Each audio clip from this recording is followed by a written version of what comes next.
जय हिंद दोस्तों। आज हम लोग एक ऐसे वॉरियर के बारे में बात करने जा रहे हैं जिसका जिक्र कभी कभी हिस्ट्रीज बुक्स में ओवरशैडो कर दिया जाता है उनके फादर के कारण, जो कि थे छत्रपति शिवाजी महाराज। और हम यही देखते हैं कि उनकी कहानी कभी कभी एक ऐसे वॉरियर को ओवरशैडो कर देती है जिसके बारे में सभी को जानना बहुत ही ज्यादा जरूरी है। तो आज हम बात करने वाले हैं छत्रपति संभाजी महाराज के बारे में, जिनकी कहानी एक वॉरियर, एक स्ट्रेटेजिस्ट और एक बहुत ही बड़े विद्वान की तरह की जाती है, जिन्होंने आखिरी दम तक मुगल एम्पायर के सामने अपना सर नहीं झुकाया। तो चलिए आज की स्टोरी में बात करते हैं पूरी कहानी के बारे में और जानते हैं कि उनकी पूरी लाइफ में उन्होंने कैसे स्ट्रगल को देखा और कैसे आखिरी दम तक उन्होंने हार नहीं मानी मुगलों के सामने। चलिए शुरू से शुरू करते हैं। तो संभाजी महाराज का जन्म 16 मई 1657 में फोर्ट ऑफ पुरंदर, जो कि महाराष्ट्र में है, वहां पर हुआ। उनकी लाइफ किसी राजकुमार की तरह नहीं बल्कि एक फाइटर, एक योद्धा की तरह ही उन्होंने स्टार्टिंग में जी थी। और उनका नाम शिवपुत्र रखा गया क्योंकि वो शिवाजी की विरासत के वारिस थे। और उनकी जो सबसे बड़ी अचीवमेंट रही है तो हम देखें कि 9 साल की उम्र तक ही उन्होंने कई लैंग्वेजेस जैसे संस्कृत, फारसी, फ्रेंच, पोर्तुगीज और कई लैंग्वेज उन्होंने 9 साल की उम्र तक ही सीख ली। और उन्होंने कई इंपॉर्टेंट ग्रंथ भी उन्होंने लिख डाले, जैसे कि बुद्ध भूषणम, नक्शिक और भी जैसे कई ग्रंथ हैं जो आज भी पढ़े जाते हैं। हम स्टार्टिंग से उनकी लाइफस्टाइल के बारे में देखें तो स्टार्टिंग में जो उस टाइम पे मराठा अंपायर था वो कई वॉर में इन्वॉल्व था और वहां पर काफी ज्यादा टेंस माहौल था। इसीलिए शिवाजी महाराज को उनसे इतना स्टार्टिंग में इंटरेक्शन करने का टाइम नहीं मिलता था। इसीलिए उनकी माँ सईबाई और उनकी जो दादी थी जो कि थी जीजाबाई, उन्होंने ही उनका स्टार्टिंग में पालन पोषण किया। और हम देखते हैं कि जो स्टार्टिंग टाइम था वहीं से ही अगर हम देखें तो वो कई स्ट्रेटेजीज बनाने लगते थे। स्टार्टिंग से ही उनको वॉर में बहुत ही ज्यादा इंटरेस्ट था। 1659 में अगर हम देखें वो टाइम था जब अफजल खान को मारा गया। और वही एक ऐसा टाइम था कि जब संभाजी महाराज ने कई वॉर टैक्टिक्स वहां से अपने पिताजी से सीखे। उसके बाद हम देखते हैं 1660 में मुगल्स और आदिल शाहीज के खिलाफ मराठा की लड़ाई और भी ज्यादा तेज हो गई। इसीलिए स्टार्टिंग के टाइम पे जब वो 3 से 4 साल के थे उनको महल के अंदर ही रखा गया ताकि वो सेफ रहें। और वही वो टाइम था जब उनकी दादी जीजाबाई और उनकी माँ ने उनको कई लैंग्वेजेस सिखाई, कई वॉर टैक्टिक्स सीखे। 1662 में जब शिवाजी महाराज ने कोंकण पर विक्ट्री पाई तो उसके बाद भी उन्होंने उनको कई वॉर स्ट्रेटजी समझाए, जिससे उनके एजुकेशन के लेवल पर और भी ज्यादा पॉजिटिव इफेक्ट पड़ा और भी वो कई चीजें सीखे। और यही एक ऐसा टाइम था कि जब वो ग्रंथ सीख रहे थे और ग्रंथ लिख भी रहे थे और उन्होंने कई इंपॉर्टेंट ग्रंथ लिखे जिनकी हमने बात की थी। 1664 में जब शिवाजी महाराज ने सूरत पर हमला किया तो संभाजी महाराज ने एक और वॉर टैक्टिक सीखी जो कि थी गुरिल्ला वॉरफेयर। गुरिल्ला वॉरफेयर से वो ये समझे कि एक वॉर को सिर्फ ताकत से नहीं बल्कि माइंड से भी जीता जा सकता है। तो अगर हम देखें कि इनिशियल जो उनका सोशलाइजेशन ही हुआ वो ही इतना बेहतर तरीके से हुआ, इसीलिए उनको एक one of the greatest Maratha umpire का रूलर माना जाता है। फिर आता है 1665 ट्रीटी ऑफ पुरंदर, जिसमें मराठा अंपायर को अपने 23 फोर्ट मुगलों को देने पड़े।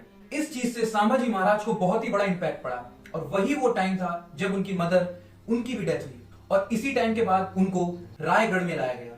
और फिर हमने देखा कि फिर संभाजी महाराज जीजाबाई के अंडर ट्रेन हुए, जहां उन्होंने कई चीजें सीखी। जीजाबाई देखे तो उनकी दादी थी और उन्होंने शिवाजी महाराज को भी ट्रेन किया था और इनको भी ट्रेन किया। अब आता है 1666।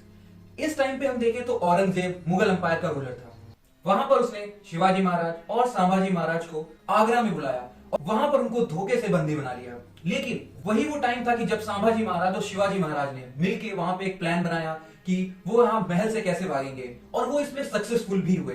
तो यहाँ से भी उन्होंने कई चीजें सीखी कि कैसे दुश्मन को बेवकूफ भी बनाया जा सकता है।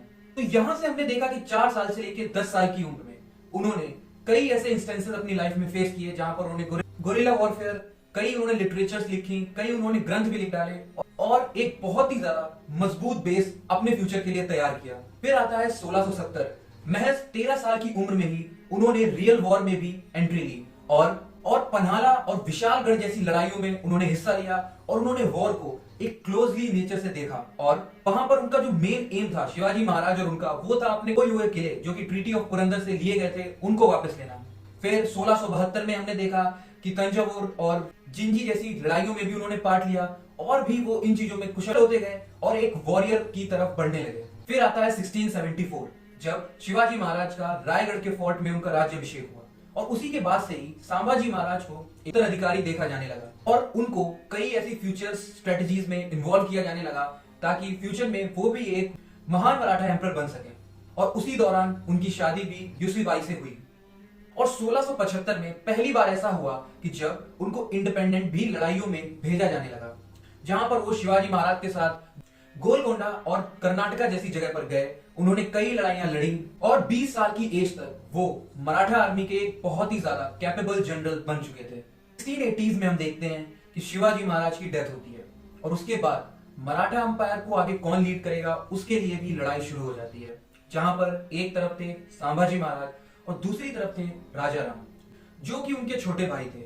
और एक तरफ था जो ऐसा फैक्शन क्रिएट हो गया था जो उनको सपोर्ट कर रहा था, और दूसरी तरफ था जो राजा राम को सपोर्ट कर रहा था। वहीं पे हम ये देखते हैं कि संभाजी ने वहां पर बहुत ही ज्यादा विटीनेस से एक्ट किया और रायगढ़ के फोर्ट पर कब्जा कर लिया। और 1681 में उन्होंने खुद को छत्रपति घोषित कर दिया। और फिर उसके बाद से शुरू होता है छत्रपति संभाजी महाराज और औरंगजेब के बीच का युद्ध। 1681 में औरंगजेब ने खुद ही साउथ में अटैक करने की प्लानिंग बनाई और इसी के अगेंस्ट में संभाजी महाराज ने भी गुरिल्ला वॉरफेयर से अटैक करने की प्लानिंग बनाई। और उसी टाइम हम ये देखते हैं कि जो पोर्तुगीज थे वो भी मुगल्स के करीब थे। तो यहां पर हम देख रहे थे कि एक तरफ संभाजी महाराज थे और दूसरी तरफ पोर्तुगीज और मुगल्स थे, पर उनके खिलाफ भी संभाजी महाराज ने डटकर मुकाबला किया और 1683 में गोवा पर भी हमला किया, जहां पर उन्होंने पोर्तुगीज को हराया। और फिर टाइम आता है 1688 का, जहां पर वो महाराष्ट्र में थे और एक गुप्त मीटिंग कर रहे थे। उनको औरंगजेब के सामने पेश किया गया और औरंगजेब ने उनके सामने एक रखा कि उन्हें इस्लाम कबूलना होगा, और उन्होंने बोला कि मैं एक हिंदू ही था और हिंदू ही मरूंगा।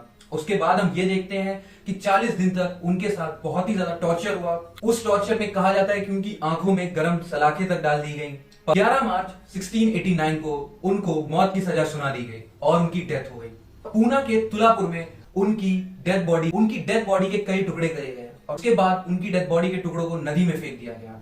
तो इतना कुछ गलत हुआ था उनके साथ, पर तब भी उन्होंने आखिरी तक देखा गया कि इस्लाम को नहीं कबूला और अपने मराठा साम्राज्य के लिए वो खड़े रहे। इन सब से ये तो पता चलता है कि संभाजी महाराज स्वाभिमान का प्रतीक थे।